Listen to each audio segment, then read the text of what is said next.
Mental health is important. If you are experiencing any level of mental distress or unease, please seek professional help. Therapists and psychiatrists are there to provide a safe and reliable space to process stress and difficult situations through various methods. They are there to provide preventative and post-care for such things. If you are experiencing a situation that requires immediate or emergency attention, please check the links below for crisis and emergency options. You can also find links below to charities that help children in need. Any help you can provide would be appreciated. Our social media, Ko-Fi, Throne, and Discord server are linked below as well. The Discord is a community gaming space with a completely optional section for dungeons and moogles. Alrighty, and then our recap. So last session, we actually began with covering what Geraldine had been doing the couple days of rest that everyone else had had, leading up to the end of the prior session. Geraldine, of course, spoke with Lulatra and got her reward as such, getting closer to her own freedom from the pact that the two have. And as she had gone to return to the camp, she found a man skulking about, watching the party and the fortress. So she began to stalk the stalker. Eventually, the man did wander off and began to set a trap out in the woods, to which Geraldine, of course, set herself up to intercept that. We let the dice roll out and see if the way things had ended prior would change, because they had originally ended with the man silently stepping out and putting a blade to Rath's back. Geraldine attempted to intercept, cut the rope, cause him to fall, and put him in a bad situation. The dice were rolled, and he managed to land softly, quietly, and still put the blade to Rath's back. Revealing himself as Lance Nelbrook, a human, a Nuri, about the same age as Rath, although he appears to be middle-aged, unlike Rath, who has been granted youth and immortality from a wish previously. The man is the son of the merchant that Rath had accidentally killed in his youth as a small child while trying to steal bread to keep himself and one of his friends from starving to death. Thanks to the magic of one of the cards from the deck of many things, Lance's wrath and anger had been escalated to the point of a vendetta and vengeance to hunt and kill Rath. The fight was a close one, with Rath suffering several severe wounds before he knocked Lance unconscious. With the realization of what it was, Rath decided to try pulling from the deck of many things in the hopes of drawing a card that would end the effects of the one that caused this vendetta to be so bad. When the Jan that is taken residence in Pius's mind intervened, apologizing, of course, that he is doing so, and reminding that he didn't say it would be absolute non-interference, but offering up that there are wishes for the contract of his genie lamp, and one of those was used to end the effects of the card. Then Geraldine stripped him of anything that may be used to come back at everyone, including his rapier known as the Barrier Breaker, his +3 leather armor, and his +3 cloak of protection. Rath also pulled out a bunch of bear skins and furs to make sure that Lance would not freeze. And everyone returned back to the Instant Fortress, meeting up with the hermit who had been hard at work tidying up from Twilight's sexual escapades over the couple days of rest. Before everyone then continued on their journey down the high road once again. So you were on a path in the woods, and at the end of that path was a cabin, and in the basement of that cabin is a princess. You're here to slay her. If you don't, it will be the end of the world. Wait, that's the wrong story. My bad, path in the woods. And on this path is a fortress, and overgrown with plants made of skin and muscle. To the side of it, you saw a camp, one that seems to have been placed much more recently. Inside of it, you found rations, supplies, beds, and a large number of papers that seem to be field reports being written out by a group that has been here within the last few days. Tempest, you took the time to start trying to watch these flesh plants. And one of the things that you noticed is they seemed to almost expand and contract, similar to how a person's chest would when they're breathing. But there were no veins across these plants. There seems to be no indication of a heart or a pulse, or for that matter, any type of blood running through them. You had an idea to try to check one of the things written on these papers, and that's that the plants seem to move when they're not being watched. So you tried to turn invisible. It didn't yield you any results, but that's likely because Tempest was right there, still aware of and watching the plants around her. Rath, however, decided to head into the fortress, and he noticed a large number of tracks, clearly from a number of people that have been here recently. While looking at them, there were 2 rooms on the left on the inside of the fortress and 2 on the right, as well as a room at the other side from the entrance. He took note that the rooms on the side seemed to have people enter them and come back out, but the one on the other side, people had entered and not come back out. So he sent a message to everyone except Geraldine, who doesn't have jewelry of sending, and asked you all to come in so that you could be prepared for whatever may be on the other side. Geraldine had already begun to head out with notes, some of which were about the church in the northwest that is dedicated to the goddess Risha. And there seems to have been, in the past when this fortress was in use, a lot of prayers and such for the natural fauna, or flora, to thrive and to last. So Geraldine had been heading back and noticed Tempest heading in there, following along. You all headed to the store, and Twilight being Twilight, decided to just kind of go in. Before you got too far, though, noticing a staircase descending down into a basement, Tempest ended up taking the lead. You found a group of people down there, investigating everything.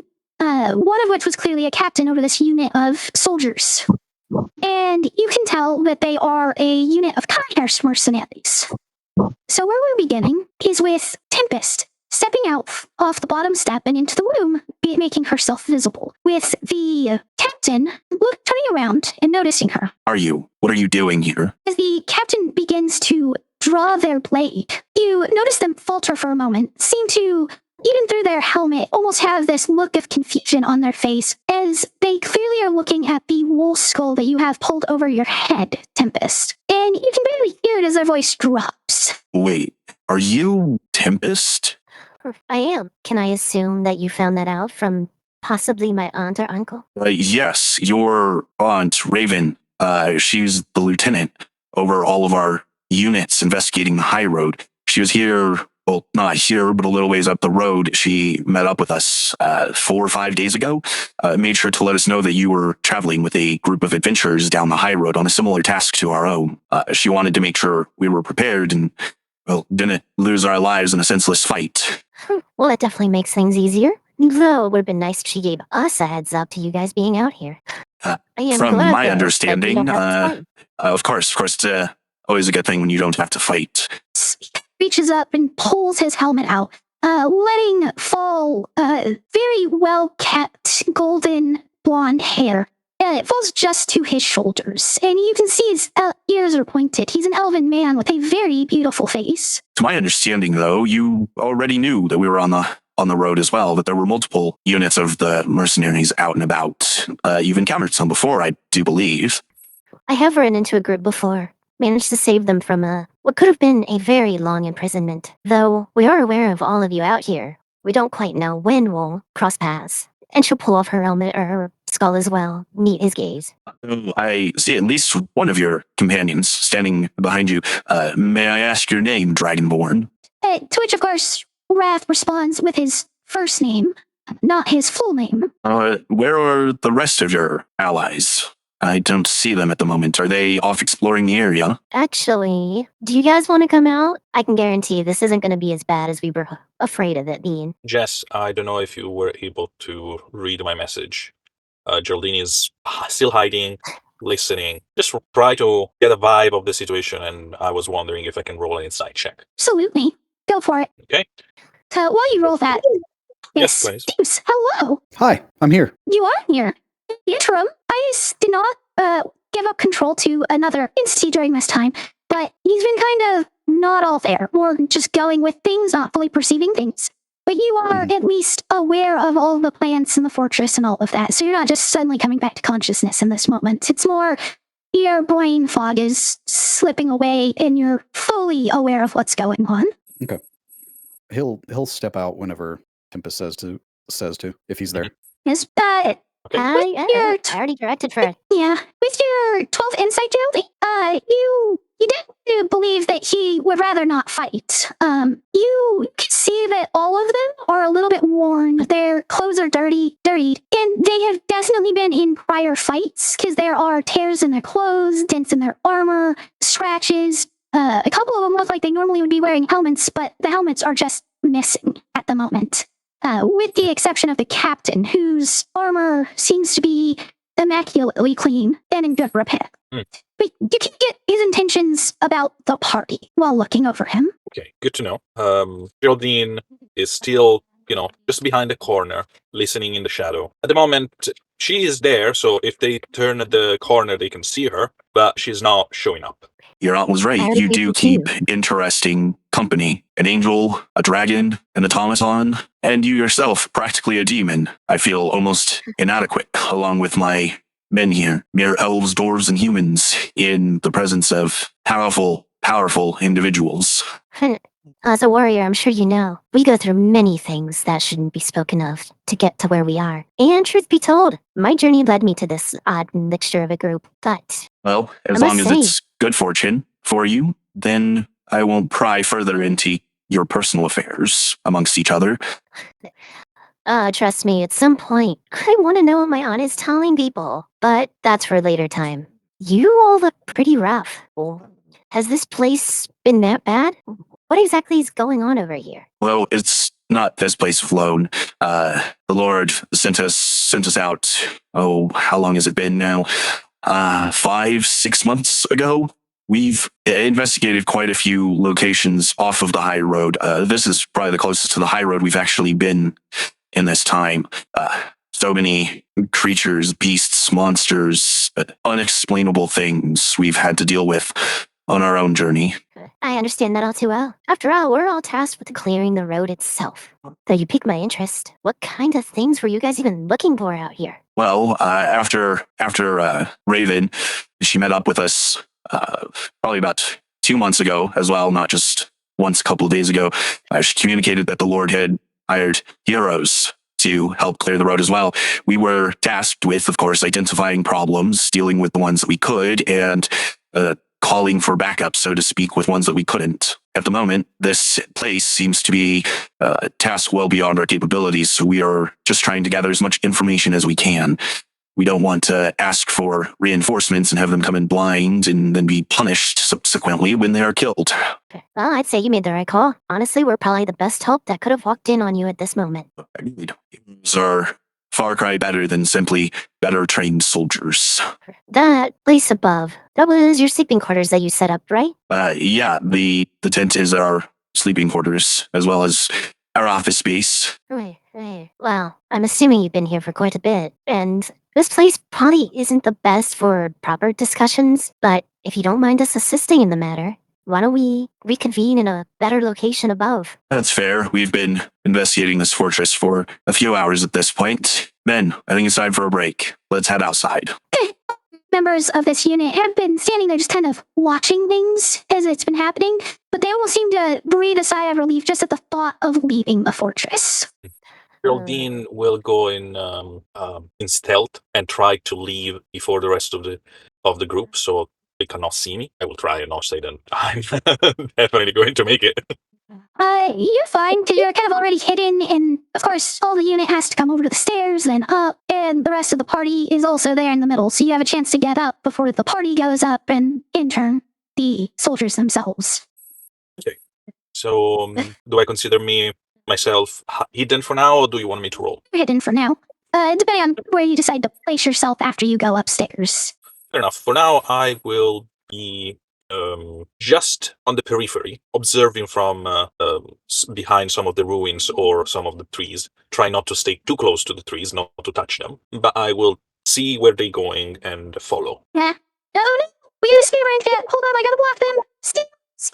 Alright, banned. Now we're good. We can continue. So, the best place, as far as peripheral, as soon as you come out of the fortress, there are 2 statues that have been worn to the point you can't tell what they were. One on each side of the door. Yeah. And you can position yourself behind one of them. Knowing that they're planning on kind of going back towards the camp, you'd probably go to the one on the other side. Not too far from them, but a little distance away from any of the plants and trees.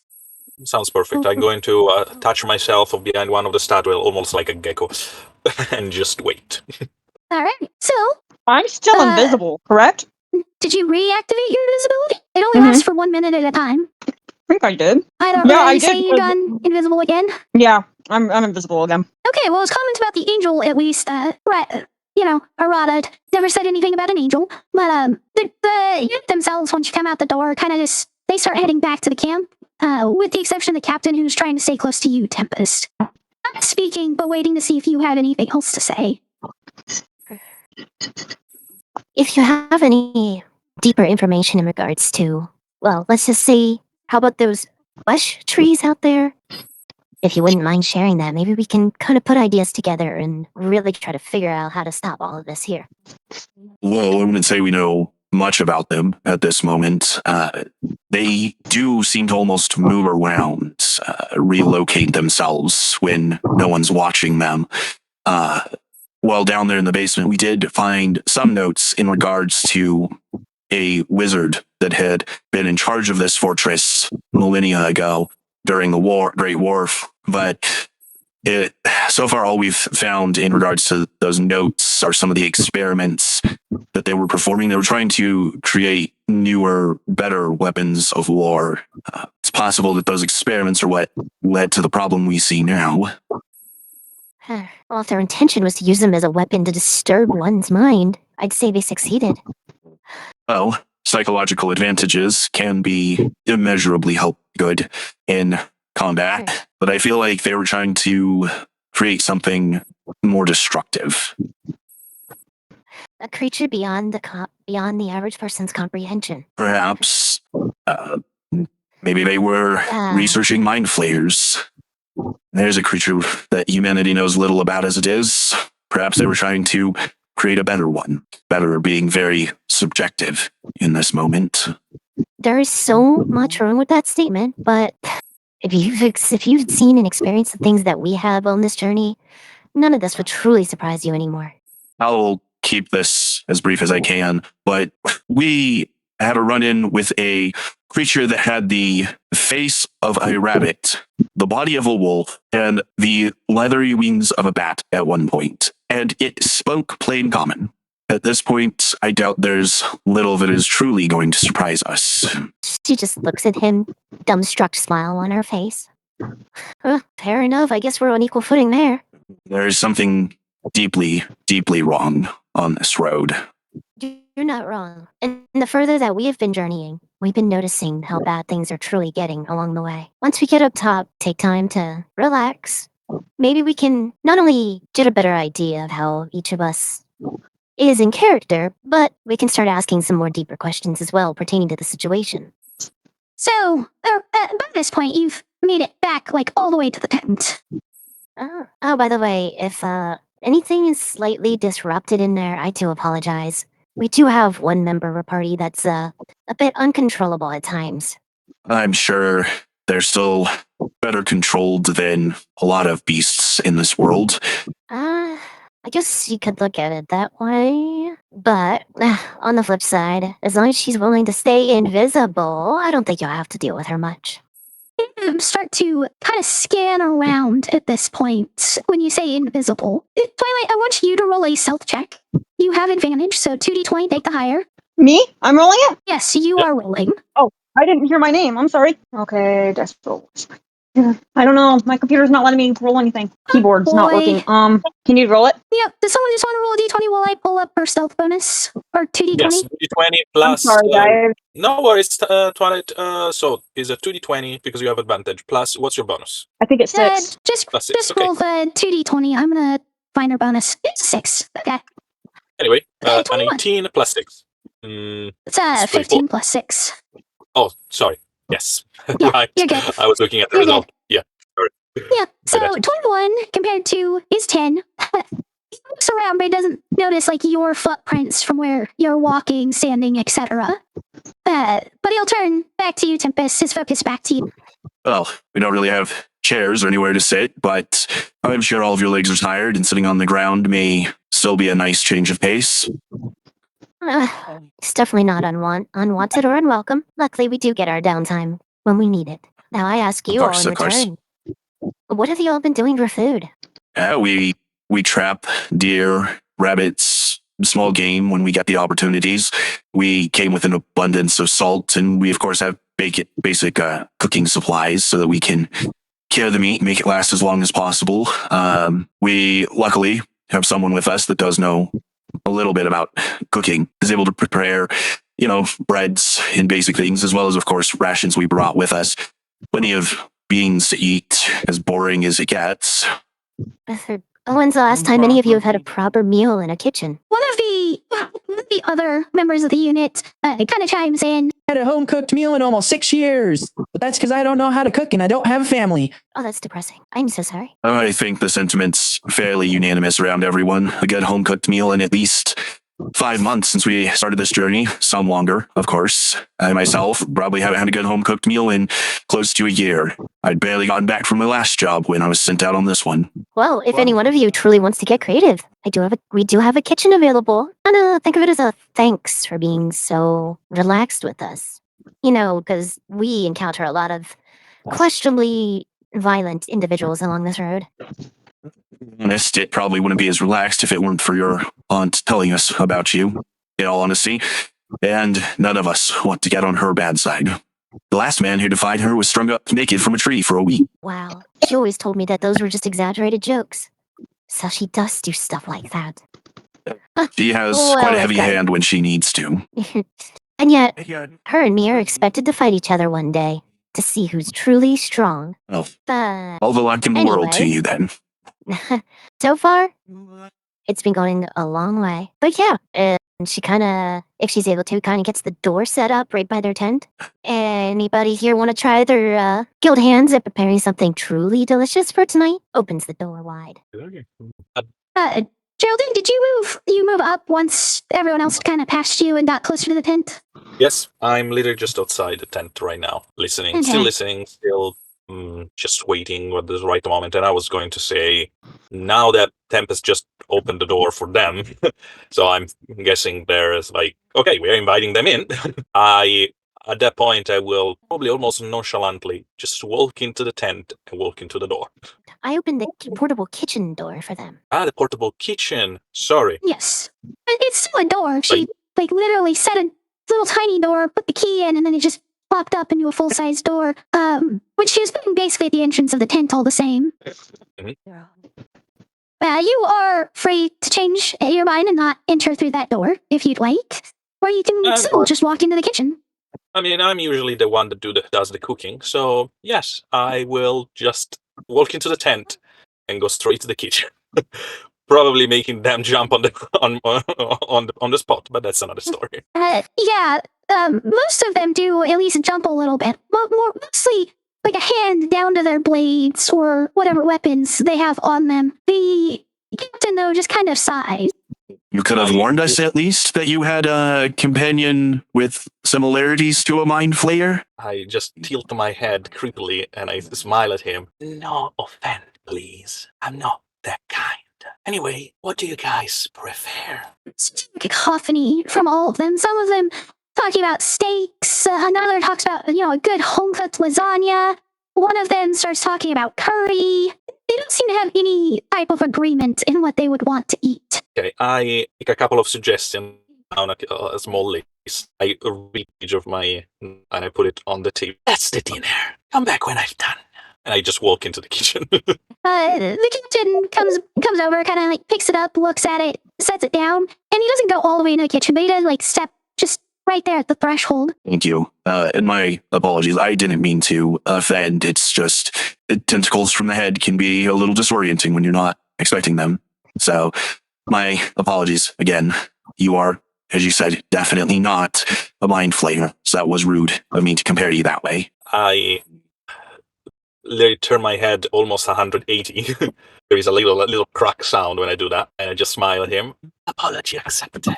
And I turn back. He doesn't really say anything. He heads back over into the rest of the tent and sits down. So, do we want to start discussing what we found so far here, or should we wait for the meal to be prepared? I'm sure having the proper meal would allow our thoughts to flow much better, but we could still fill the void until then. Maybe share some little tidbits here and there. We can share stories about your aunt. I'm sure you have some that can show us her gentler side. I'm probably one of the few peeps that could get away without being severely punished by her, though she might never forgive me if I told her some of the things she does. I'm sure that the only ones who would reap her ire would be us, for knowing it more than you telling us. Well, let me start. Have any of you tasted the cookies she can make? She brings them to me every time she visits. You get a Response of just gasps in shock. Like, a couple of them almost seem to start drooling at the thought of homemade cookies. But they definitely didn't know that she could bake, cook, or anything similar. She cooks. We had to ban her from the kitchen. She nearly burned down our tent one night just trying to make soup. How do you... Maybe she only puts thought and care into it when it involves me, as messed up as that sounds.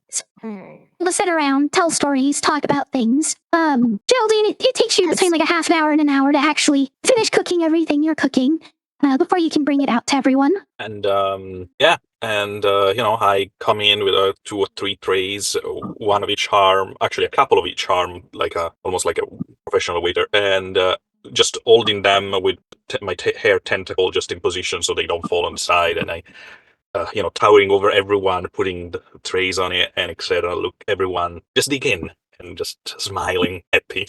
Have a good meal. No, that the captain there's kind of any immediately certainty from- launch into this. They just start going to town on the food without thought. The captain looking around and waiting for everyone else to get their own fill before he grabs anything. I caught what you said correctly. I'm going to eat some to make sure they feel comfortable with it. Whoa, I don't know what happened, but my computer's crashing out a little bit. Sorry. The soldiers all start digging in except the captain, who kind of looks around, watches everyone, waiting for them to make sure that they get their fill first. Okay, since that's the only reason, good. Of course, even if they're guests, I serve first to my companion, and first one I serve Tempest, and Twilight immediately after. Girls first, ladies first, and after that I serve everyone else. Of course, I bring some metal stuff. Hell yeah. He crunches down on that shit. Probably the stuff that I use to cook for cooking. I just the metal tray for it. I just put it in front of you. It's like all yours. Thank you.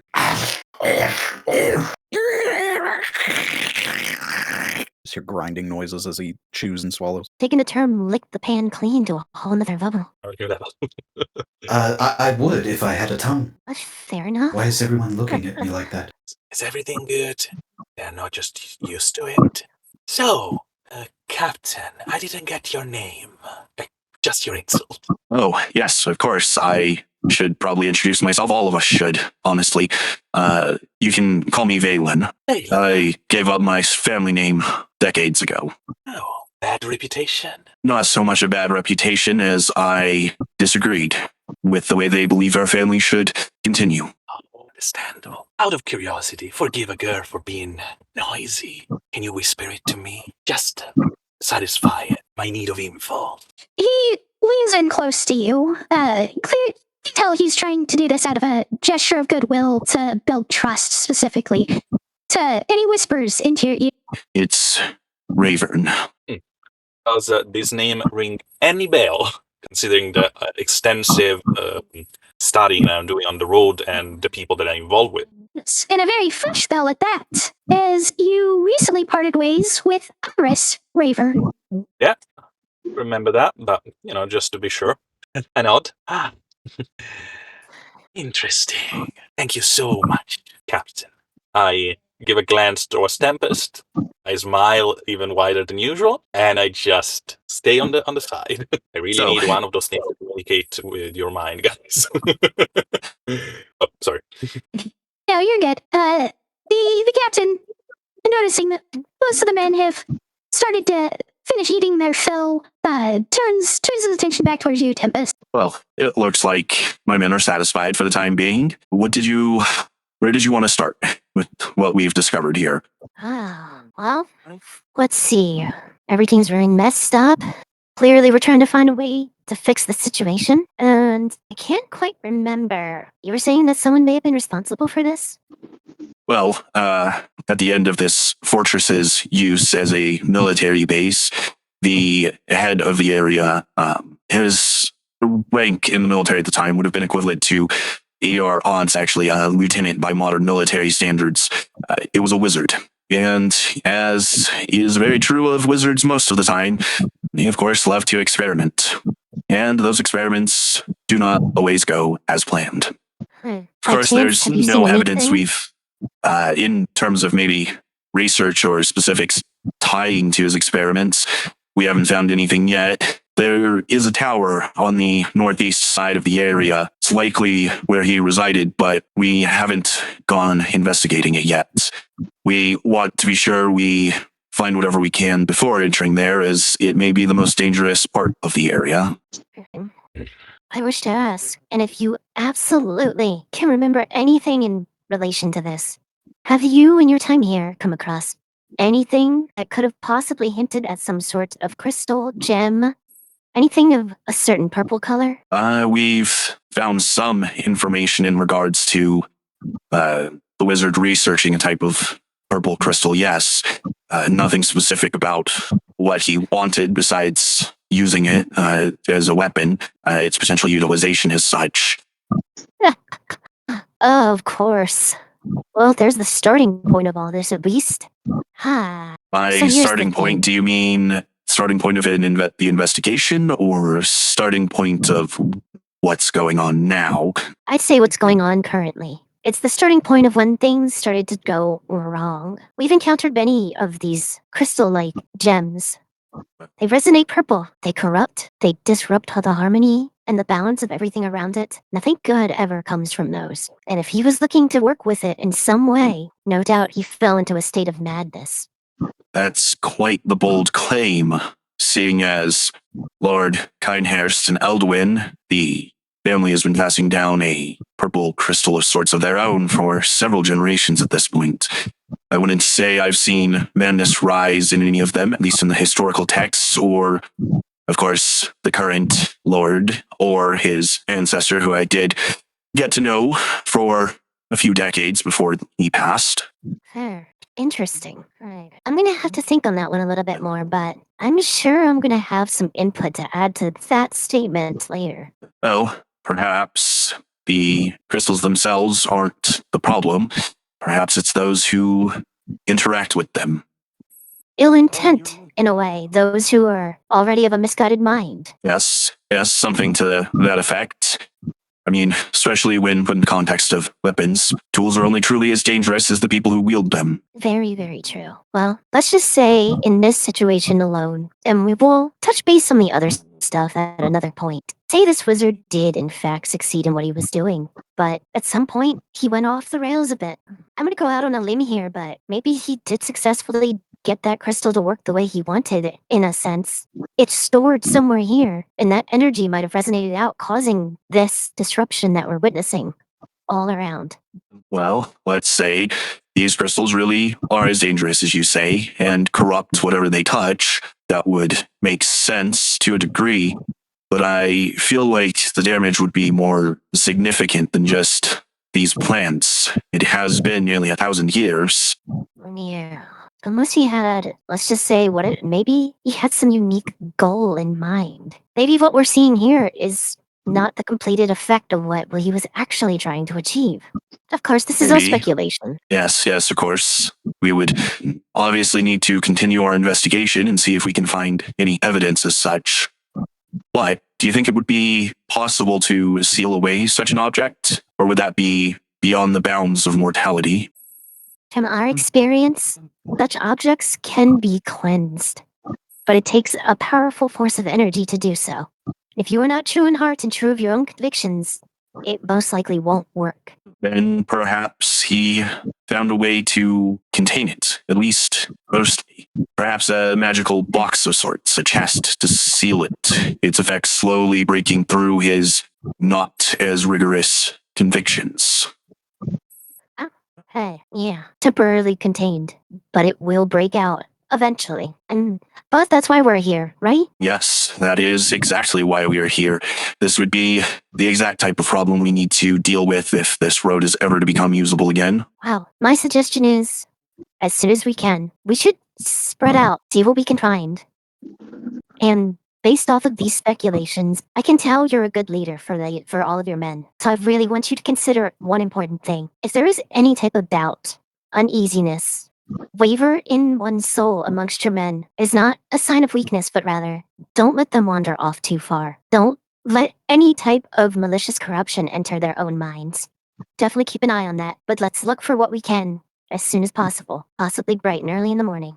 noon right now. Hmm. So it's not necessarily late or dark. But the captain kind of he has a thoughtful look on his face. Oh, not to get poetic or philosophical too much, but the hearts of men are always full of doubts. What could have been if they'd made different choices? I myself experience it often enough, but as for wandering off too far, we have been trying to do this, at least with as minimal splitting up as possible. I don't think any of us here individually could handle something too ferocious. That is why we were all together down in that basement. That makes sense.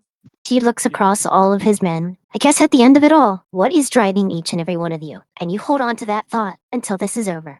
Single one of the Keinherst mercenaries, even the captain, falls into kind of deep thought. You can see they're contemplating what it is that really, truly drives them. You said it was pretty late, right? It's noon. Noon. Gotcha. I'll give you guys a brief moment. I want to step outside for a little bit and just kind of scan around a bit more. See if there's anything that stands out. Maybe you can find some entertainment in some of the other members here. And Tempest walks outside. Geraldine will follow after a few seconds. Okay. Twilight, have you just been reactivating your invisibility again and again and again through all this? Yeah. Okay, so you've burned almost an hour of its 2-hour daily limit at this point. Just staying invisible. So since she's kind of invisible, since she is invisible, she is really intrigued in the movement of the trees. So she's just kind of going outside and just watching, just kind of going away from the party and just watching the plants. Like, not far away, but away, where the team can't disturb the plants. Okay. So this time, like, you've been able to be away from everyone while the conversation was going on in the tent. You've yet to see a single plant just get up and move. Yes.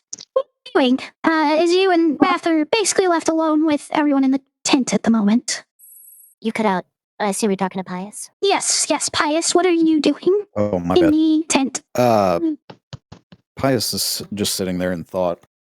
He's starting to worry that something bad might happen to these men. He has a lot of thoughts going through his head on what the torment fragments can do to normal people. He's kind of just going through. He's quiet, trying to quietly eat metal.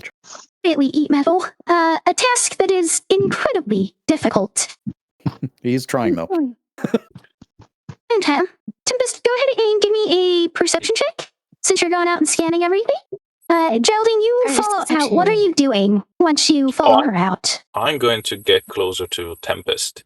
And I will just gingerly go closer, towering behind her, and just say, I got interesting news. Oh? And what's that?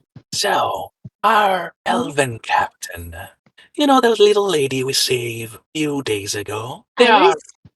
Yes, her. They are connected, family, I would say. Same surnames. And I look at Tempest's reaction. Her eyes, like, she gives that blank stare. Basically, I'm trying to think back to all of those scenes that we witnessed. Yeah. To see if he's recognizable to any of those moments. No. Very plainly, not. Maybe a different time, or maybe he came back, he came after. True. I mean, we never even asked how old Iris is. How old is this guy even? I'm Plus, not we don't know sure. how far the family extends. The thing is, the guy doesn't seem to like his family. And, as you heard, he decided not to take their surname anymore. So I'm thinking we want to point him to the direction of Iris. That is on a similar path. That may actually be not a bad thought. We should see how all this plays out first, and then maybe have a talk with him later. It was worth it to mention it. I do appreciate the information, and it is very useful. But I do have one thing that I want to figure out with him. Only one? Oh, good. Do you mind if I help? And sure. So, All I need to know where their loyalties truly lie. Will they die for the name of the Keinherst? Or is there still room to actually persuade them to take a different path? I mean, think about it. This guy doesn't like his own family. and he went to the Keinherst. Probably because he finds something there, maybe a purpose. Huh. So, is this loyalty lie on money or principle? That's your angle. If he joined purely off of the fact that he had nothing else to go on, then I feel that there is room if he finds that there's a better purpose to what he could do with his life and those that follow him. Maybe mention the fact that we maybe or maybe not know what his family did in the past and how they cause so much pain to someone of their own. Can be an interesting things to mention. Put you in a different angle. Put you in a position of, I know and I can help. You know, Geraldine, you're actually pretty scary with the way you pull information together. But that could just be the right thing to do. Geraldine just do a little reverence. It's my job. I am a information collector, so to speak. So let's make a plan. As you've been scanning around, of course, during this conversation, with that 23 on your perception, you're between F and G, the tent and the fortress. And as you're looking out over towards H, from when you had been taking in the trees previously, you do think that some of those trees over there are not in the same position they were earlier, before you entered the fortress. You said the trees they were at H? Yes. Sorry, Tempest, you asked me or the GM? GM. Okay, just to be clear. Thank you. Yes. Trees over in H seem to have moved from before you went into the fortress and now. Based on what they've told, and I know that I'm not totally crazy yet, I'm pretty sure some of the trees over there have been moving. She motions in that direction. Geraldine just turn, looking at the same direction, and just say, yeah, I read the notes. I'm expecting something like that since we acquired that information.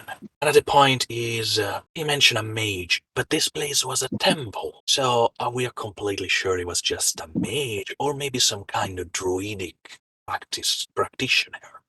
Especially because all this chaos here is connected to nature. Yes. It would be the most plausible answer to all this. Okay. Obviously, we investigate further. Absolutely. I will go to hell and back for more info. Then I guess it wouldn't be too far-fetched to ask if you'll join me in searching the tower later on. You lead, I follow. We'll speak to both groups, ours and theirs, and we'll see what everyone wants to do this afternoon. And I look around and I just say, Twilight, if you are in ear range, make yourself visible, please. But during this period, did you move further away from the camp in F, or have you stayed in that same general area still? I kind of moved farther away. Okay. Which direction? Towards, let's see. I gotta get to the map. Yeah. So I started out kind of by F, right? Okay. Or was it G? F. Yeah, you started out kind of F up towards that solid tree line behind G. Okay, yeah. I went to B, like way up north of B. Walking through the area from the south up towards the north? Mm-hmm. Okay. Then yes, she is out of earshot and does not, of course, make her presence known to you when you speak, Geraldine. I look around, waiting for quite a few seconds, no answer. I guess she's not with us. Okay? If and when she decided to come back, we need to make her aware of some information about her latest conquest.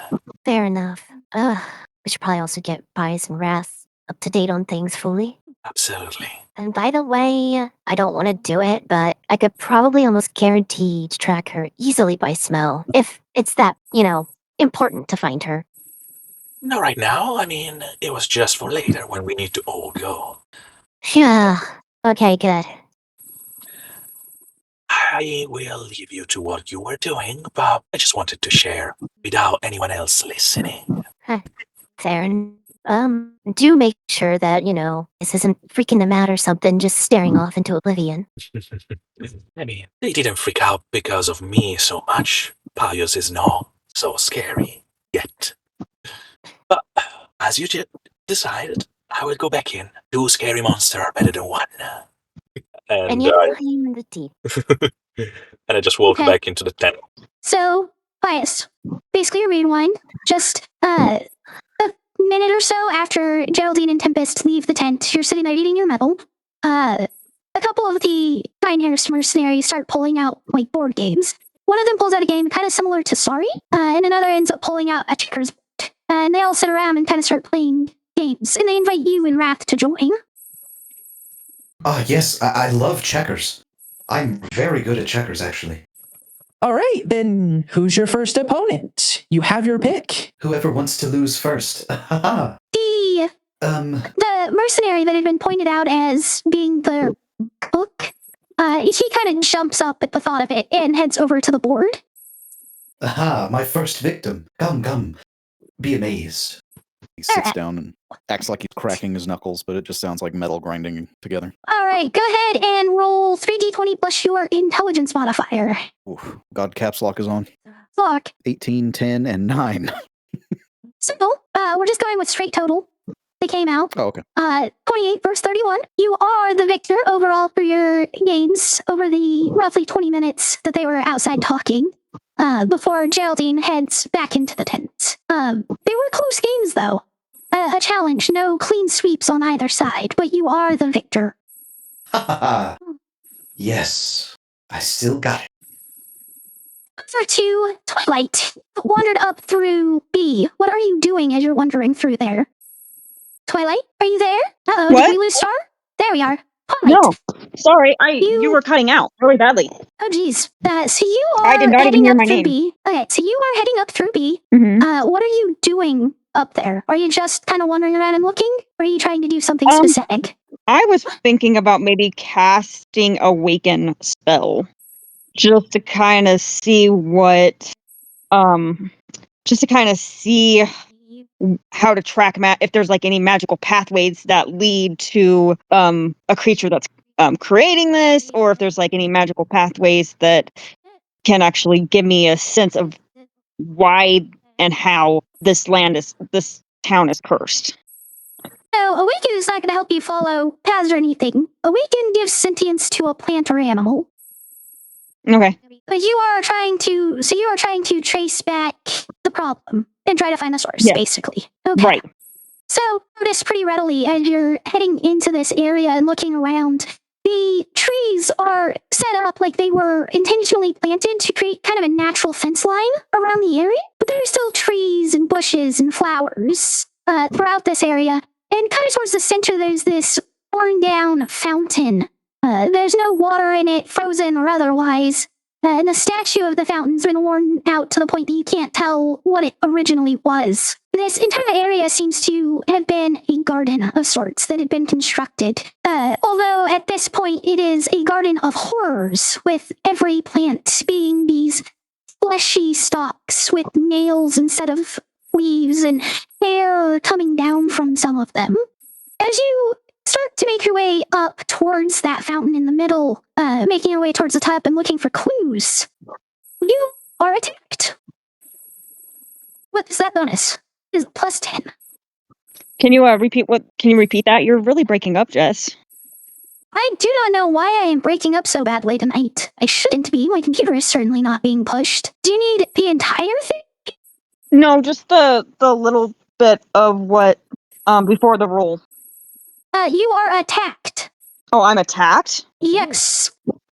As you're passing one of the bushes, you feel a vine made out of hair wrap around your leg. You take 12 piercing damage as it seems to have thorns made out of fingernails and toenails kind of pierce into your skin while it wraps around, and it locks onto you and starts trying to drag you closer to it.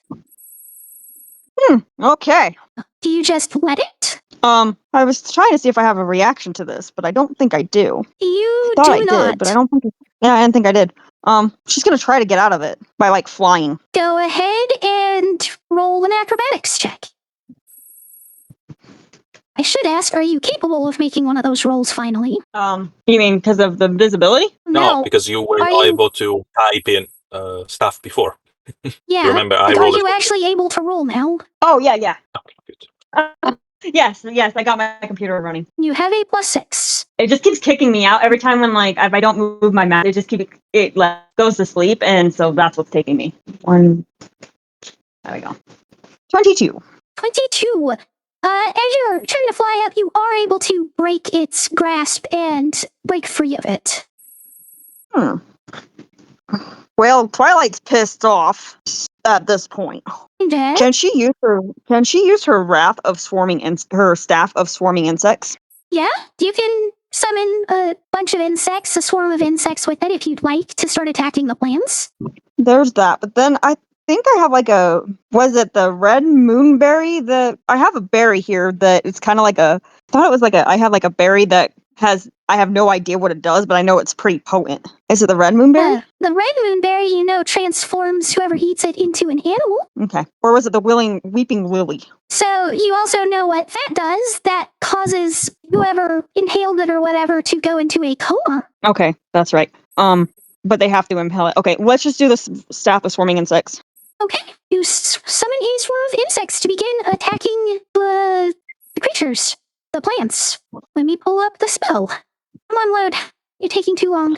Me? No, I said, come on, load. You're taking too long. Clearly not you. I was like, oh, it's taking too long. Okay, roll 4d10. Roll. What did you say? 1d4? 4d10. I didn't hear her. Did you guys? Sorry, I'm having technical difficulties at the same time. Give me a second. Okay, so yes, Jess, you're breaking up quite a bit right now, but I know you read 17 damage on the entity, but we didn't understand if there is any effect. They leave Twilight. They are still grappling on her. What's going on? No, sorry, what I was saying is, hold on, I'm having technical difficulties. I don't know. Okay, hopefully it's gonna chill out a little bit. I just hit end on the stream, so we're just gonna record and it'll be a VOD on Tuesday. Hopefully that'll fix some of this issue with Discord. Hopefully. Anyways, creatures in the area have to roll a Constitution save, so I'm rolling a Constitution save. You're coming in full loud D10. clear. Good. So, they failed their Constitution save, so they take the full 17 damage. The trees and bushes and flowers in that area start to ripe, almost like they're in pain, but they're not making sounds. They don't have like a mouth to cry out or anything like that. But all of the plants within the area of the spell all begin to take damage from these biting insects. Do you move further away? Well, I'm kind of still in their like I'm out of their reach, I think, but I'm still wanting to attack. So I'm not. I'm free of their grasp. You broke free of their grasp. You didn't actually fly away. That's why I'm asking you. Are you moving further away? Yes or no? Yeah. Okay. As you do, they do get reactions. As you begin to get smacked by the bush that you were close to and a couple of the trees as you try to get away. 34 bludgeoning damage and 12 more piercing. A total of 46 damage. Okay. The trees will swing at you with their branches, hitting you as you're moving, and the bush manages to hit you again with its vine. As it does so, while you are trying to get away, the vine wraps around your waist and stops you again from moving. Can I try to get out of it? Yes, or was you that can the try to break free of it again. Actually, no. You already used your action basically for this turn, which means the plants technically get their turn before you get to try to escape. Okay. But you can go ahead and roll that escape check right now if you would like. And it's acrobatics? Yes. Or you can try to brute force it with athletics. Well, I'm going athletics then. Okay. You almost managed to pry yourself out of it as it seems to tighten its grip on you at the same time. You finally get out. And the trees in bush that were trying to swat at you managed to miss you in the middle of all of the movement and struggle to escape the vines. As they attempt to attack when it rolls back over to them, they continue to miss you, but you need to roll 4d10 for your swarming insects. Actually, I was going to do infestation. The swarm didn't just go away. The swarm has a duration. It keeps going, and it keeps just automatically biting. Oh, okay. Because I know it can only hold up for like 10 charges. That is not 4d10. Oh, that looks a little bad. That is Twilight. 4d10. Hello? Yeah, what'd you say? 4d10. 4d10. Yeah, I thought I rolled it. You rolled I got a 14. 1d4 plus 10. You need to roll 4d10. Yes, Twilight, you rolled only 4. Well, yeah, you got it. Did I do Need it to roll correctly? You did. You only rolled 1, and you need to roll 10 of them. Oh. 4d10. Sorry, I That's didn't get it as well. what I thought I rolled. No, you rolled 1d4 plus 10, not 4d10. Oh. Okay, thank you, Jess. Okay. Welcome. I'm gonna wild shape, and I'm going to actually turn into a butterfly. I'm gonna get the hell out of here. I'm gonna go back to the fortress and see if I can find my team there. Actually, I'm gonna land on Geraldine's shoulder. Geraldine. Yeah. Geraldine is just turn and look at the butterfly on her shoulder, just trying to pick her wings with her long nails, like very carefully. Like, are you like trying to hurt it or just touch it? Touch it. Just touch it. I mean, my hand's handled with long claws, so. Go ahead. I don't know. I'm just going to slowly try to pick it. Maybe even help to land it on my finger and look at it carefully. Try to understand if I'm looking at something that is actually a butterfly or maybe any different kind of entity. I don't know. I'm halfway tempted just to screw with you. Yeah, please be my guest. Yeah. Twilight's just gonna land on your nose. Like, I'm just gonna land on your nose. Okay, so And make pretty you, much like, on my totally go face, I know cross-eyed. it's barely like a little small budge. But yeah, okay. Geraldine will just look at the butterfly, and bring your playful wings. And just wait for your action, because she's going to try to grab you again. She's gonna like fly, and then she's gonna like just kind of go on like like the top of your head. At that point, Geraldine will stop, because the top of her head is this shell kind of structure, so she doesn't even feel you there. You're literally landing of something that has the consistency of a hard skull. Let's see. She's gonna try to like land on the back of your neck. Okay, that will be a little bit difficult, because Is it? yeah, that just to explain it to you as a player, but also to the Okay. people watching.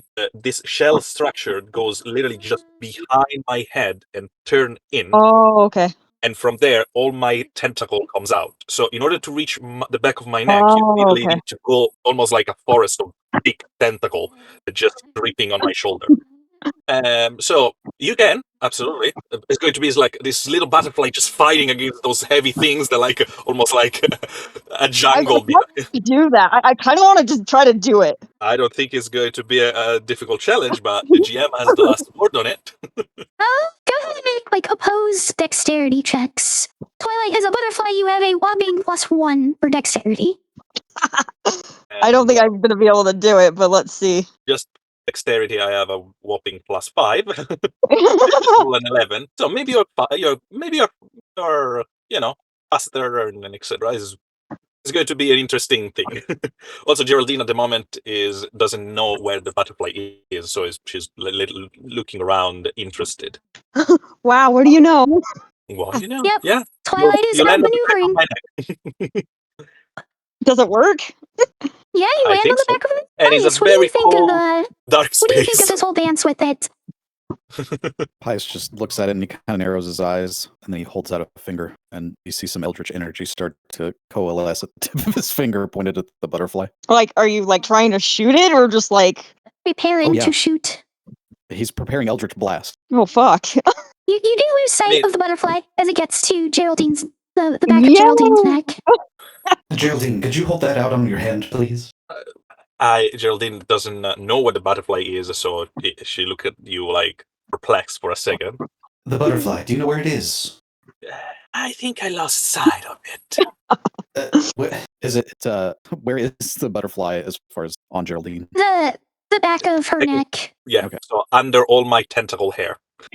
Well, luckily for the butterfly, it's hiding in your hair. Geraldine just took her tentacle in both hands and just, like almost open it into big, long chunks, almost like opening a tent. And for the little butterfly, all of a sudden, from all darkness around you, there is the light of the tent goes in. There it is. Hold still, Should we Geraldine. be concerned about butterflies now? No, I think I know exactly who that is. And as soon as I can think I can't hit Geraldine, I'll make sure that butterfly shows its true self.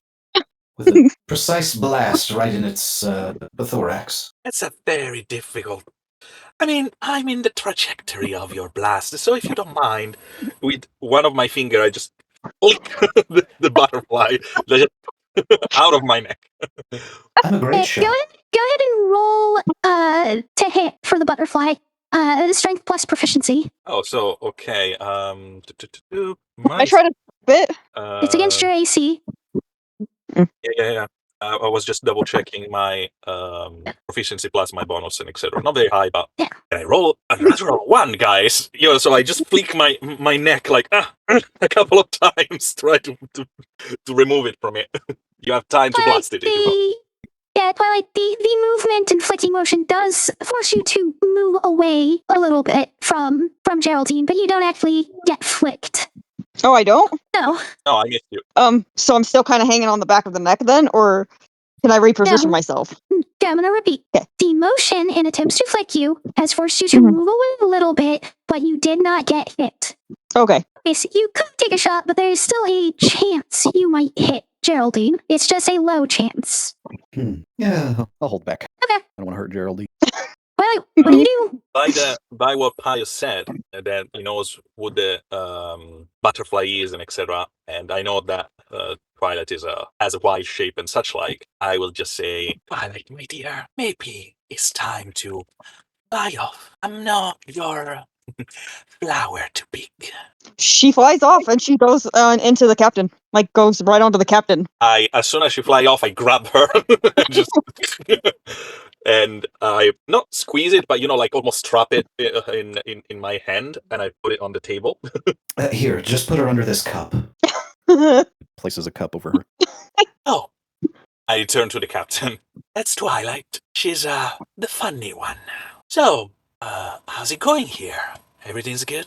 Yeah, of course. We've just been sitting around playing games for the moment while everyone seals themselves for the continued investigation. Good to know. Yes, we were talking about that. We are going to leave soon in order to continue the investigation. Tempest will lead us. When I say this, I'm trying to see his reaction on the matter that she's in charge now and how he takes it. Well, we will defer to all of your decisions. And if you're going to put her in charge, then, well, we'll just await orders for how long do you think she'll be before she comes back? You need to prepare, and she will be back. I will teach you something, Captain. Never rush a woman. I'll take that into consideration. I just smile, and at this point, we will wait. And I will look at them, play some games, and etc. And I will propose a game that is called Doubt. Is a game with dice, where you point and try to find out who is the liar, also known as dice liar games or liar dice. It's a bluffing game where you secretly roll dice and taking turns bidding on total quantity on specific die phase I think across with this everyone. game, actually. Yeah, it's a game that actually exists. Is from the 12th century, out of game. So All right. I'm just going. Yeah, who wants to participate? I do. Are you She- finally gonna go back to normal form? Yeah, she has a cup on her head. Like, what the fuck? Oh, good. I didn't have to shoot you. I think it's fitting because there was a very common game on pirate ships and etc. So Rat Yeah. and Geraldine definitely had a chance to play it. So we are going to do some rounds around, so you see who bids the true or who bid the false, and so see who's going to last. I have a great poker Tempest. face. I am guessing that is a stealth check to watch everyone. Yeah, I'm gonna slide back into the room. Tempest, how are ya? You didn't notice her, Twilight. Oh, I thought she said she's gonna come back in. Yes, she's slipping back in with a stealth check. Oh, I didn't quite catch the stealth check. I'm sorry. Yeah, that's what we were saying right before she said she was slipping back in. Oh, okay. Geraldine, Pius, the two of you notice her slide back in. And it seems the captain noticed her as well, but he doesn't say anything, taking note of her attempt to be stealthy. As everyone starts to play. Mhm. In the meantime, Geraldine is dealing with some cups and dice and etc. And with my Slayer hand, just make sure that I have a very winning hand. All right. Titus, Twilight, if both of you are playing, charisma checks. Charisma check. Okay, so yeah. So just charisma, or maybe I can do deception. That's my wonder. Does not change much. What is their sleight of hand? Because you're using it to manipulate the outcome. So, Yeah, where the other two fair. are trying to play the game and bluff their way through.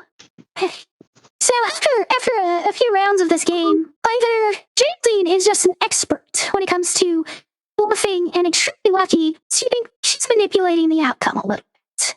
Because Geraldine, you probably win every round of this game, even with the soldiers in it.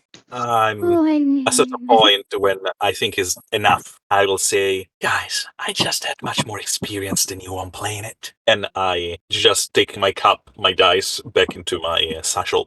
It's been a pleasure. And I turn towards Tempest, but I don't say nothing. Can I roll a deception to see if Geraldine cheated? That would be an insight check, not a deception. Deception is Okay. you deceiving someone.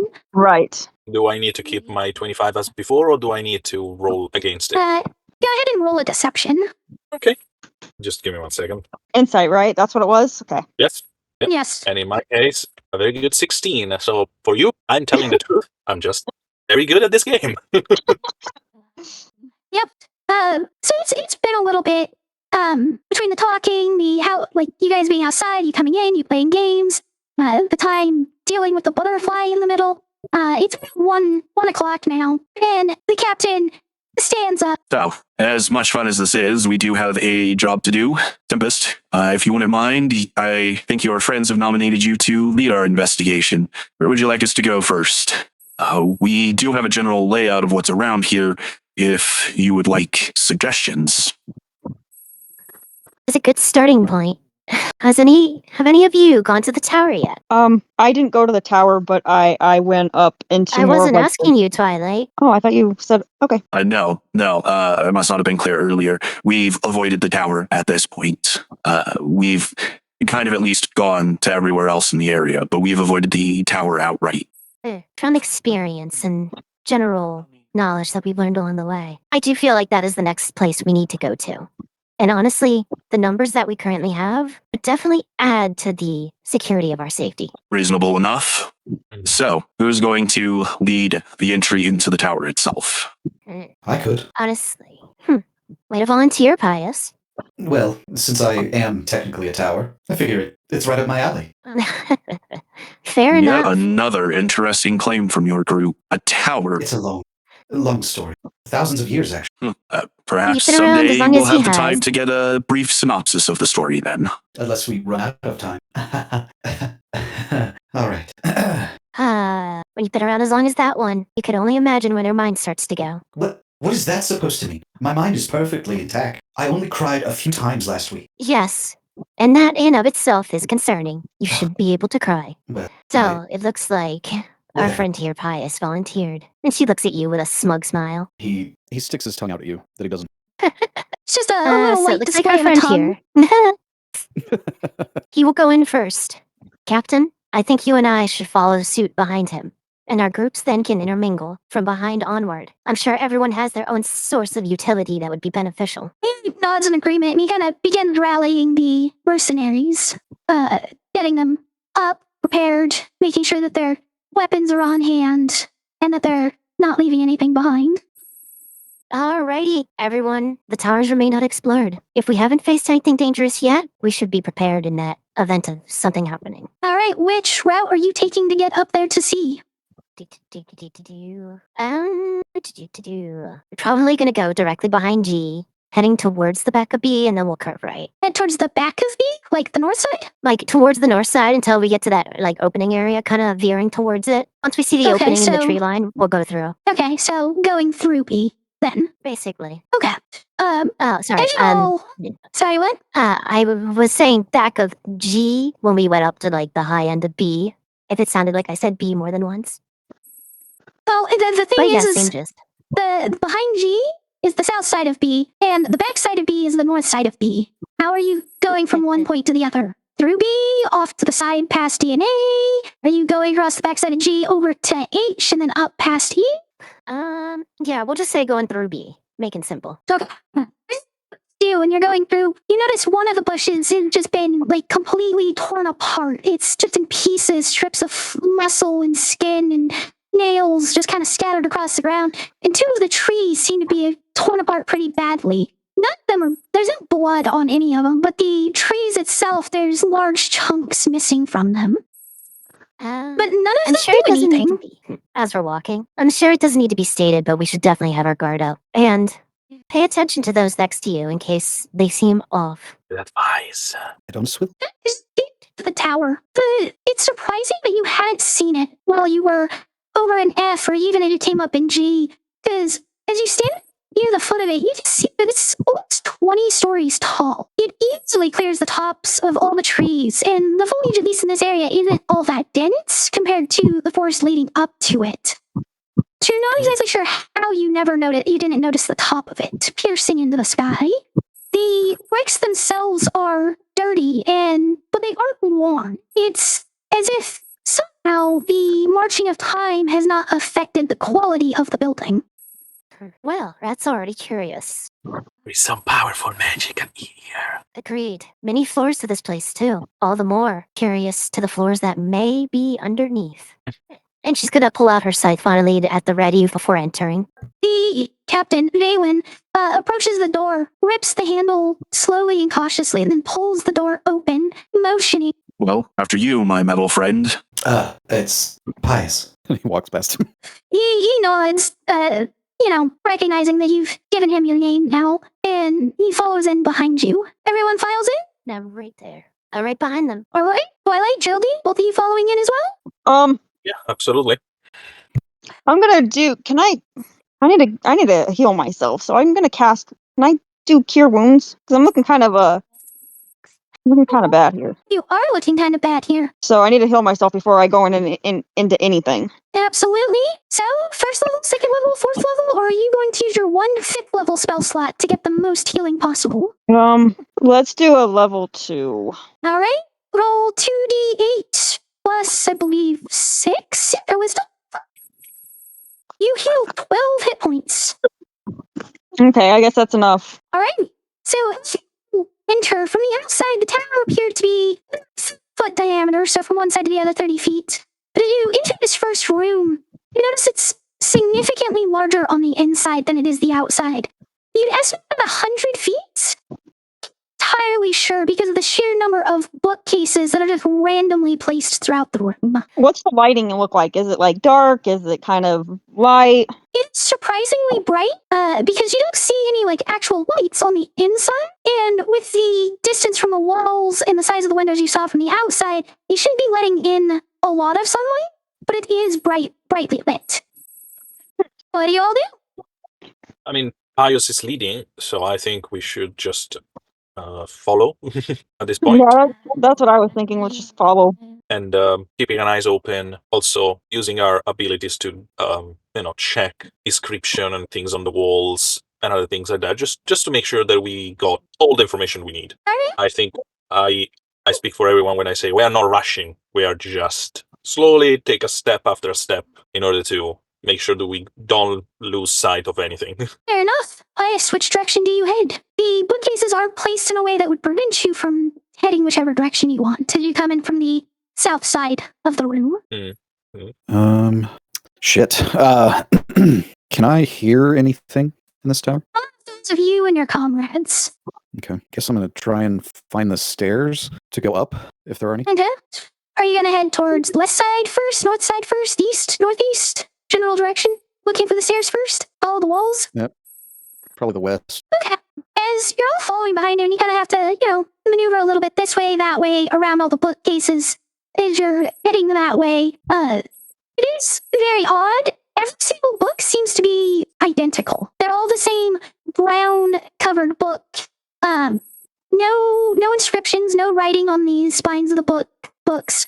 There are a couple of them laid down. It's just a plain brown cover. It's almost like they're just blank books, all made to be the same identical brown color. And as you get over to the west side of the wall, where you should see a window peering to the outside, it's just a blank wall. You haven't seen any type of staircase or a table, anything other than these bookcases and the brown books. Well, we just got here, and it's clear something's already up. May I actually go over to the wall and see if there's like anything that's, like loose or anything that I could press to see if maybe there's like an illusion or something, to see if there's like a hidden staircase or something? Investigate the wall more. You get close to it. You're running your hands over it looking for pressure plates or loose bricks. It seems to be very immaculate, very perfect brickwork, as if the masons that carved each brick were perfectionists.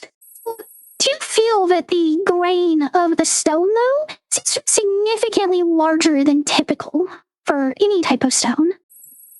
I'm not feeling anything over here. We should just keep looking then. I'll move to the north side. So you continue moving along through the near maze of bookcases, and eventually you do make your way kind of over into the northern portion of the room, and it opens up into an area about like 20 feet wide, where there are no bookcases.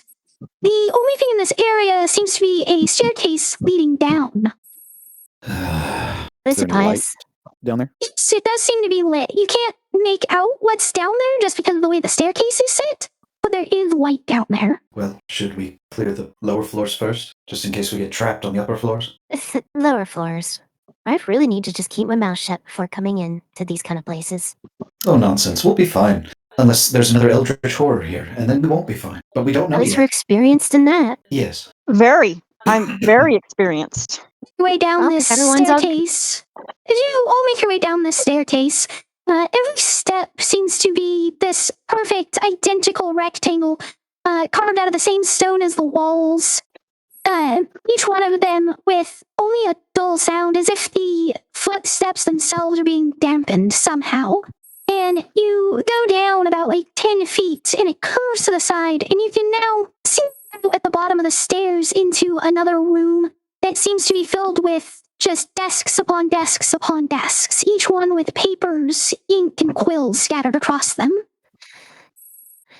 May I use detect magic? Absolutely. Everything within 30 feet of you seems to be magic, but it's not overwhelming like in many prior cases. Like, does the desk and the paper seem to be magic, or is it like the whole room? Everything within 30 feet of you seems to be magic. The walls, the stairs, the floors, the desks, if you come close enough, every individual quill, the ink pots, all of it magic. Or magic infused.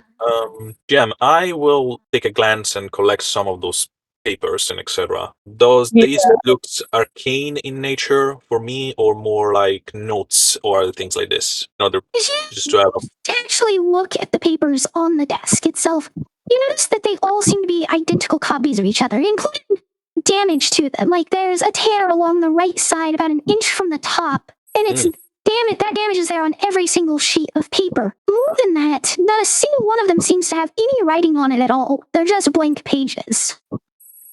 Yeah, can I take some of the paper and the quills? Yes, you can scoop some off of a desk, a different one than the one you're at, Geraldine. Just scoop up some of it and shove it in your bag, Twilight. Mm-hmm. So a lot of copies, maybe hundreds of copies of the same papers almost. And I'm guessing, from what I'm getting here, that there are also what is written on it is also the same? Yes. There's nothing written on them. They are blank pages. All blank? Yep. Because because for a second I thought you mentioned notes, so I was looking to the one that actually have something written on it, but there's nothing. Okay, there's nothing. Okay, just paper scattered around. And you can tell that this room is about the same size as the other one, that maybe 100 foot across, because it's only desks in here, each one about 4 feet from the ground in height.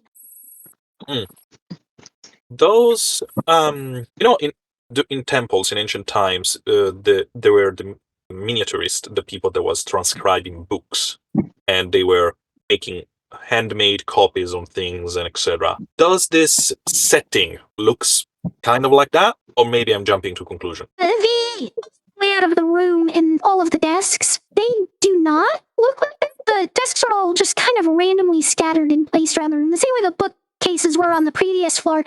But the setup of the individual desks and what you see on it does appear to be that type of setup. I take note of that, and I mention it to Pius and Tempest. And for me, we can kind of move on.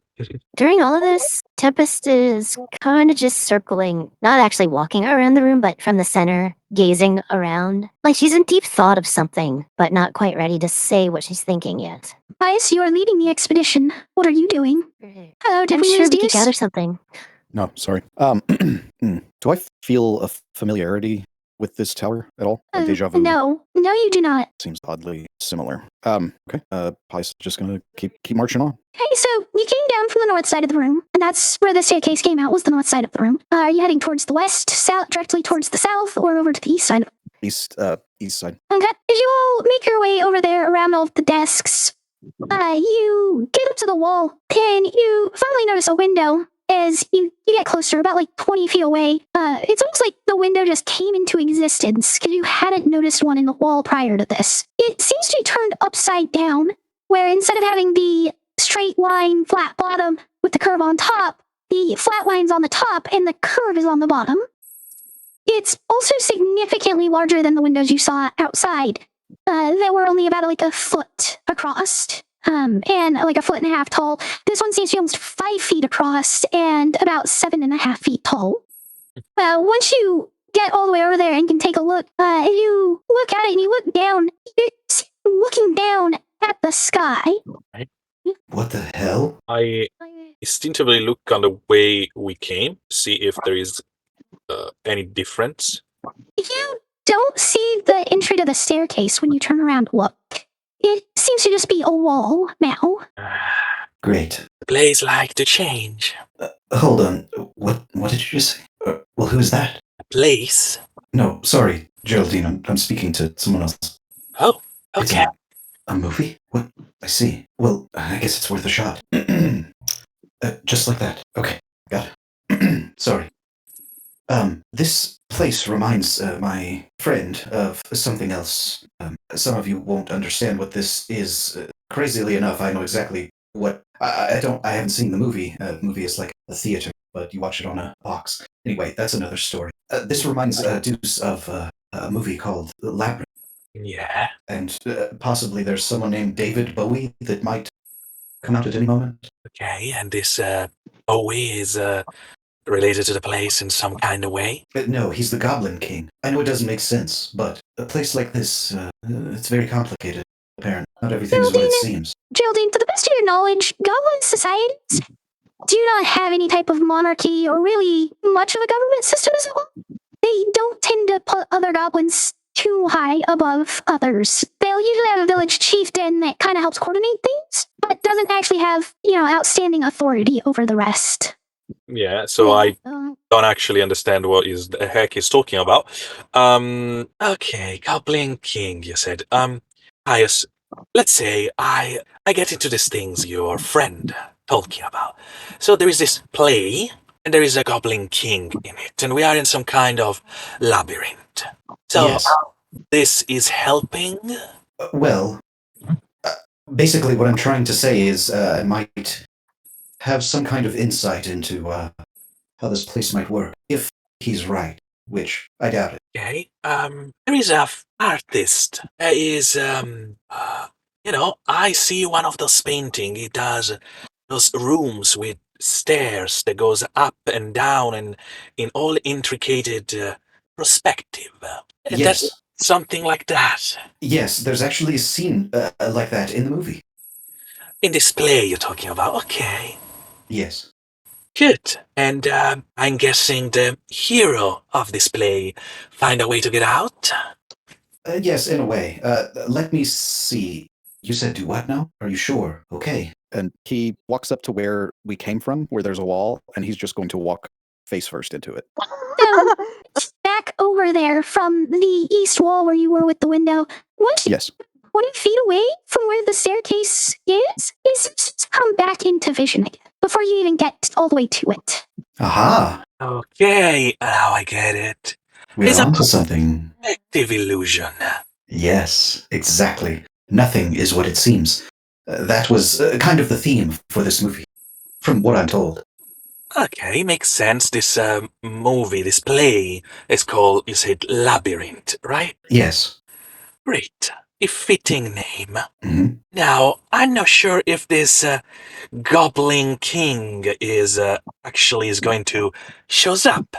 However, whoever is builded this place didn't want us to go out easily. So do we want to mark our way in so easy to get out later? Yeah, that would. What? That happened too? Oh, we can try it, but apparently the labyrinth had certain things about it where it would confuse you and change your markings. That actually happened in the movie too. Okay, I guess But we could we can try. we can definitely try, right? We are not sure if this place and this movie you're talking about are the one and the same. No, not 100%, but it is odd that I was able to find the staircase from a little insight from my head. Ah, it's a very good insight. Sometimes I'm pleased that you guys have those. Yes, he says it's one of his favorite movies. So we may have a chance of getting past this, if it's any similarity, of course. Of course. Okay, so let's see here. I'm going to mark. What should we mark? Like an arrow or? Let's mark the ground. Well, 'Cause- yes. I meant like what shape should we use? Yeah.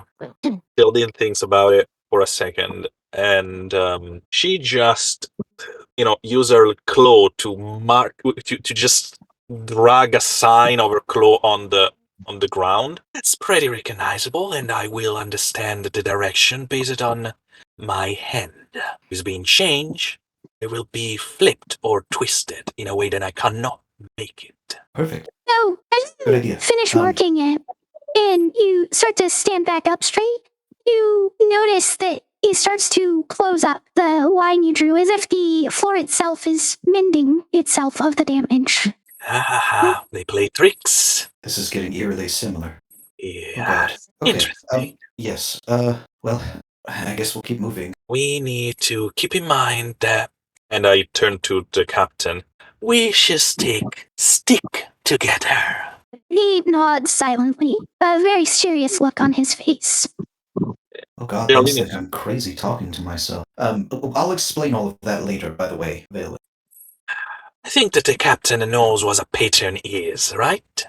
Oh no, I wasn't speaking to my patron. I look at Pius. Yes, Oh.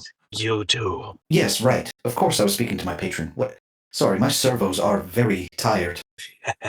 I'm not sure I believe you about the patron. We've heard voices enough, though, that come from otherworldly beings. I'm just going to assume it's another such situation. Although this one seems to be a little more permanent for you.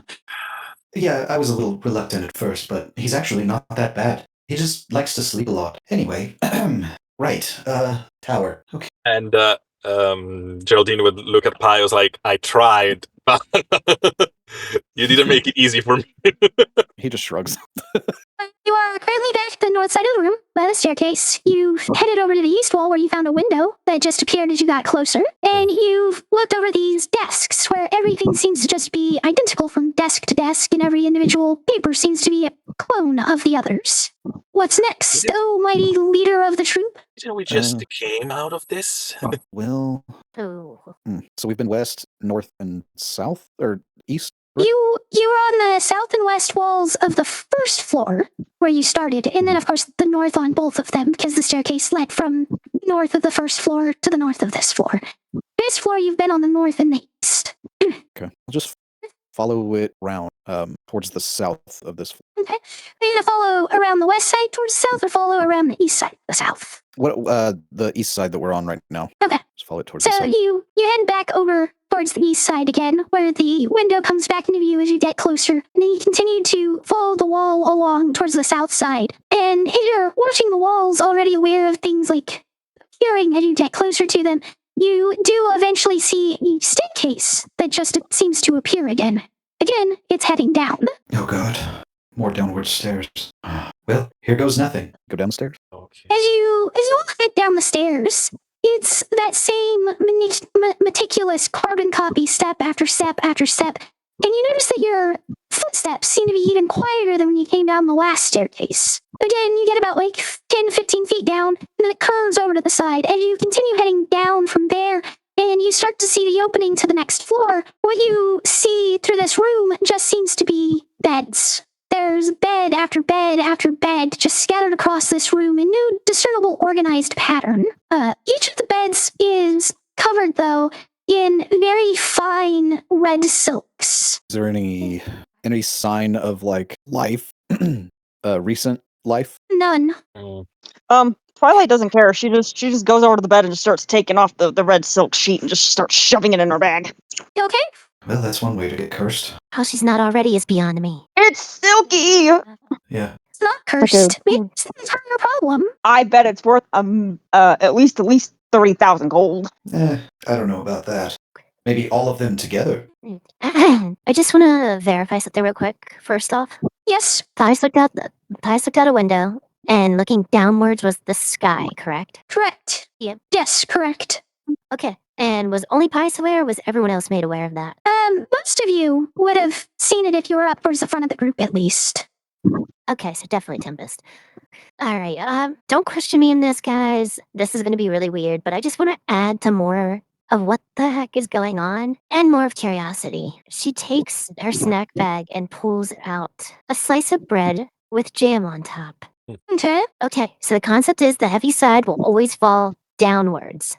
I want to see what happens if I just let this fall to the floor. And she just, does a light little toss. Out. Yeah, like, when you toss it and it comes loose from your hand, it moves exactly like an object normally would when it falls, except it goes up instead of down. Oh god, we're on the ceiling. Everything in this tower is reversed. How the fuck did Everything that is a happen? copy. I don't remember walking up the wall. Like, what? How? Each floor is Oh. reflecting copies of individual pieces and themes. We walked to that door, and we are now on the ceiling. We think we're going up, we think we're going down, but we're actually going up. Oh god, I'm about to have a panic attack. Okay. I don't like ceilings. So, Calm yourself, Pius.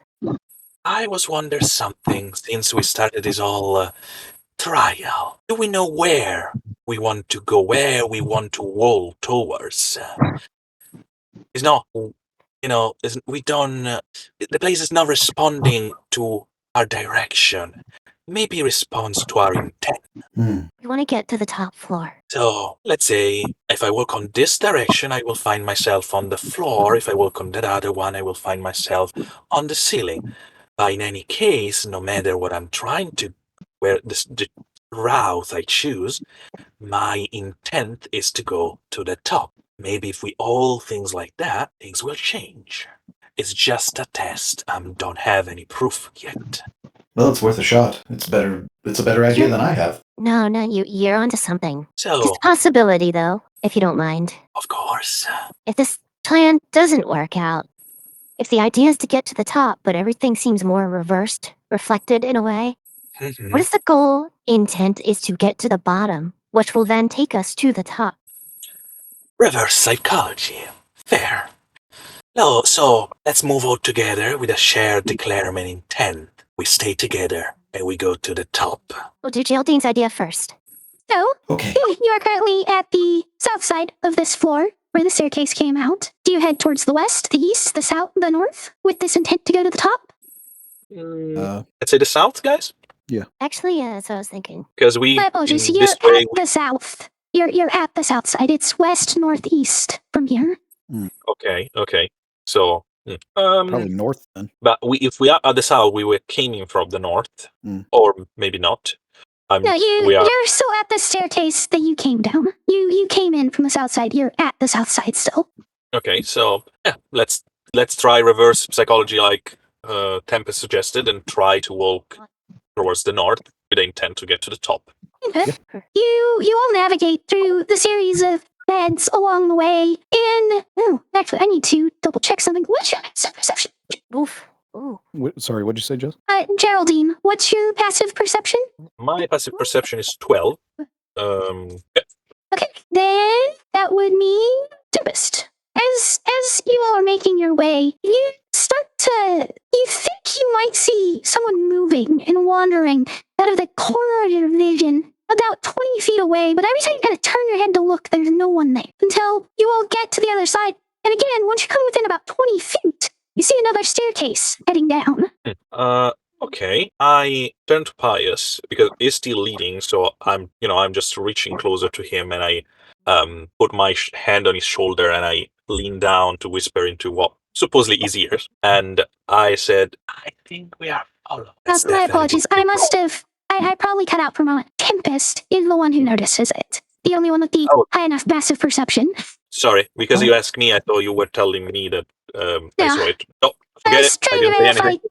Yeah, I was just trying to verify if yours was high enough to see it. Okay, so I saw something out of the corner of my eye. Yes, you did, Tempest. And I have the option to turn my head, correct? Yes, and every time you try to turn to look at it, it just I'm disappears. going to- I was going to say, based on what we've encountered so far, I would more than likely stop, think for a brief second, and then turn to look at it by looking the other way. Different attempt on how you're doing it, but the same result. You see nothing when you turn your head. Stay alert. There is someone or something here. Can you get a good look at them? No. It's all peripheral, but I'm not able to establish any direct visual of it. Give me a second. Meanwhile, Tempest turns to the captain. We're locked into this. I do take responsibility for however this plays out. You are my men, and this is my unit. Responsibility is just as much on my shoulders. We've chosen to follow you. Nothing else needs to be said. Spoken like a true leader. I'm going to do a Hail Mary because I know this probably won't work, but I'm going to use Eyes of the Grave to try and detect undead 60 feet around me. And Pius, I will say something that will probably shock you. You don't detect. Hold on. No. This whole thing is weird. As you reach out your senses to detect undead, every object, every person, including yourself, triggers as undead. Okay, even weirder.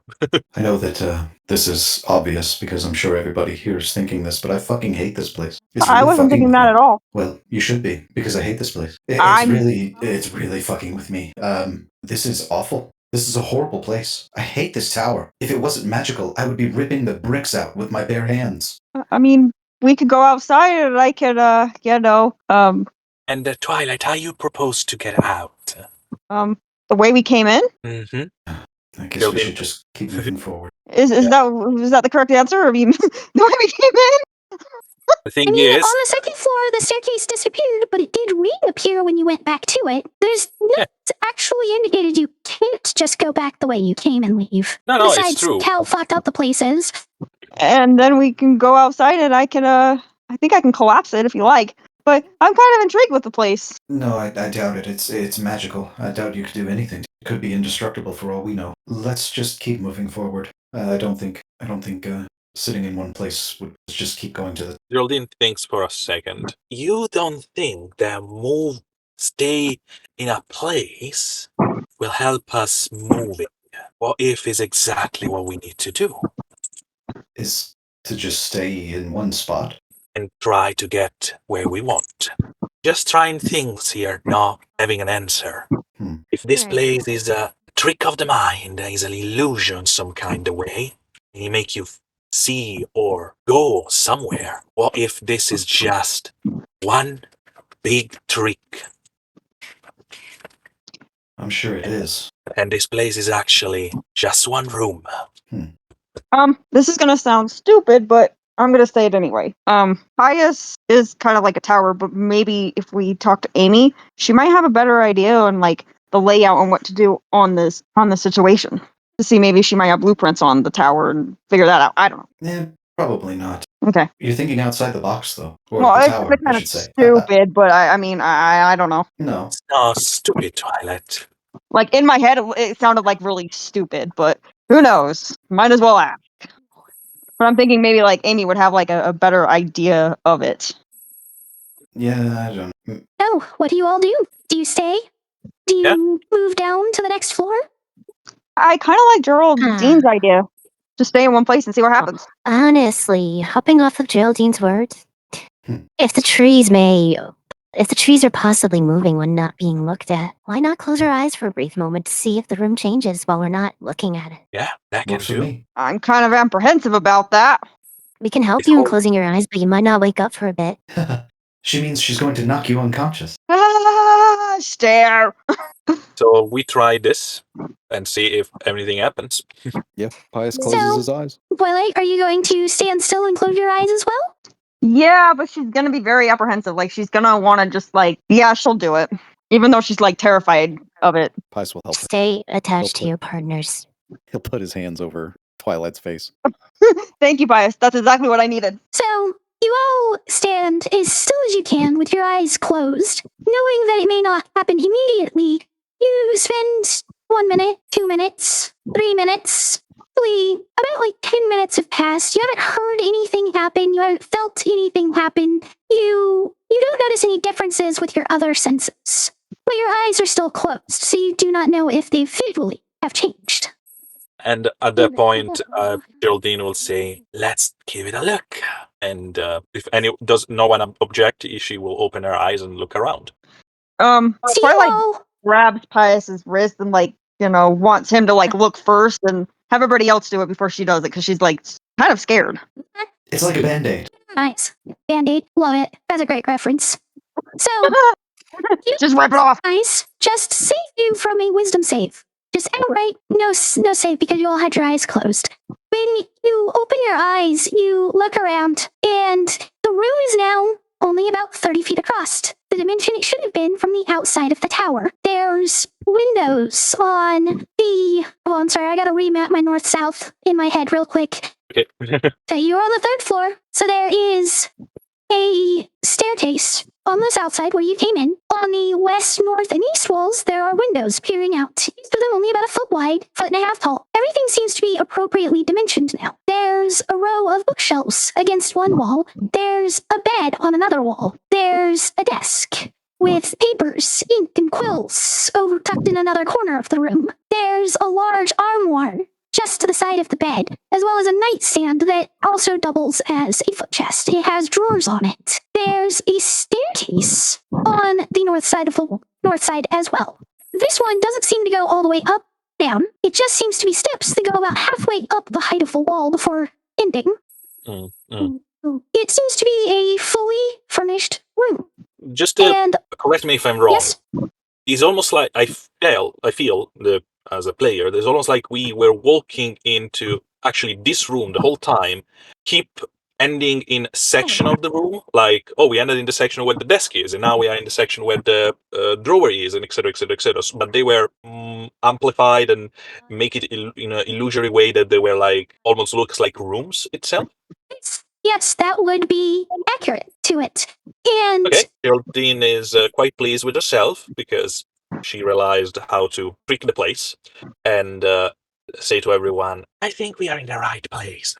Son of a bitch. I was afraid you were gonna say that. so there's one last thing that's Just a quick wound. worth noting as you look around and take in your surroundings. It's a nice armchair on one of the sides of the room. It's clearly made out of plush. It's a deep royal purple in color, and there is a skeleton wearing mage robes sitting in it. Is this did you say it was a bed sheet or in the bed, or I didn't quite catch what you said? A chair, a very nice chair. Well, I'll be damned. Is Um, that who I think it is? No doubt. So, hello. I Geraldine might have will broken up just- a little. It's a skeleton wearing purple robes Skeleton. in the chair. No, I wasn't expecting an answer. I just said hello Okay. because he's there. We could talk to him. Can I have the purple thing, like the cloak? No. Highlight, we need to find a reason for your kleptomancy. Yes, Anyway, very much so. why don't we, maybe have a chat. But in the meantime, you guys chatting, everyone, please investigate the room. I was thinking we should speak with the dead. As I was suggesting. Oh, okay. Yes. Ah. And I'm going to cast Speak with the Dead on the Skelly. Okay. He's either not Are all of dead. you Or going he's to take part dead in the and- questioning? Or are you going to, or any of you going to go start exploring the rest of the room? I was going to I'm- sorry, please go on. I was gonna kind of stick around to see what it had to say, because I'm kind of intrigued with it. But I mean, if you want to take me exploring, let's go. Let's go steal shit. No, Geraldine is not taking you anywhere. Geraldine Oh. she's looking around in the room because I'm looking for an interesting shard that should be around here somewhere, according to what we discussed. So Right. my investigation here is or perception, I don't know, is to understand if there is any fragment that is in the area. Okay, go ahead and... Actually, we'll wait on that roll. Yes, you cast your Speak with Dead, though. What is the first question you ask it? What is your name? The skull kind of cracks, snaps back into place so that it's upright as if, a person speaking with someone else.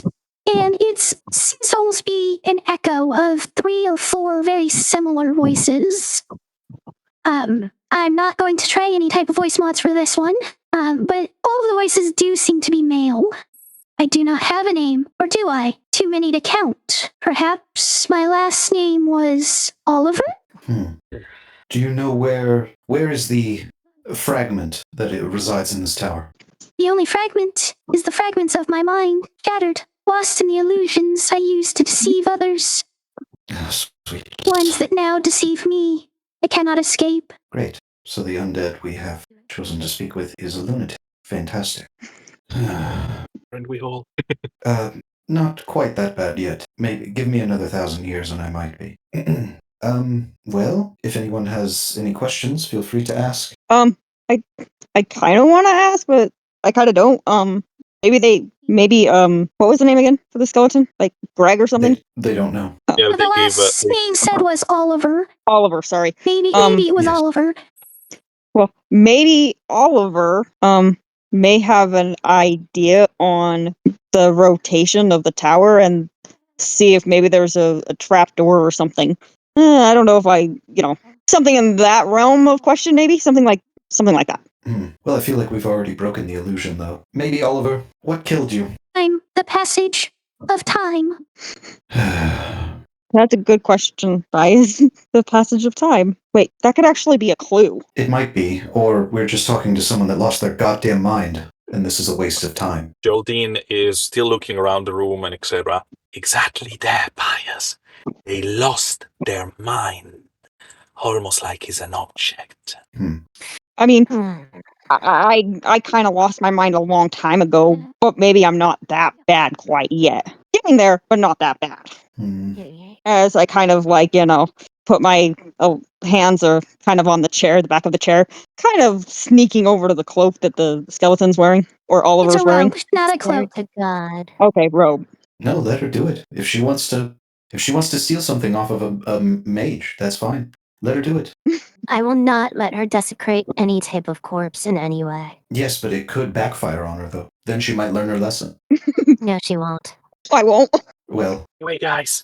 2 questions out of 5. Don't let them death wait. I'm out of questions. I have no idea what to ask this. Wait, how many of you are in there, Oliver? Is it just one? One mind, one person? Yes, I am one. Only one. Yeah, I got nothing. I'm stumped. It's to the best. Geraldine will interrupt Earth search for a second. Get to the corpse and try her theory. Do you remember when you lost it, where you were, in what room, what area? Lost. What is it? My mind? Lost in itself? In this chair? My drive? My passion? Lost when I touched that fragment? Is it still going, even through your question? It seems to direct its thoughts when you mention the shard. I didn't lose the shard. I tucked it away, deep in the catacombs, beneath the garden. And then the head kind of just falls back down. It's the last question asked. There we have it. There we have it. A lot of progress gained, but now the Call. real challenge begins. Hold on. And Geraldine will say, maybe we're going to need this. And she just carefully put her hand around the skull. And with a swift movement, she's just going to twist it, crack it, take it out.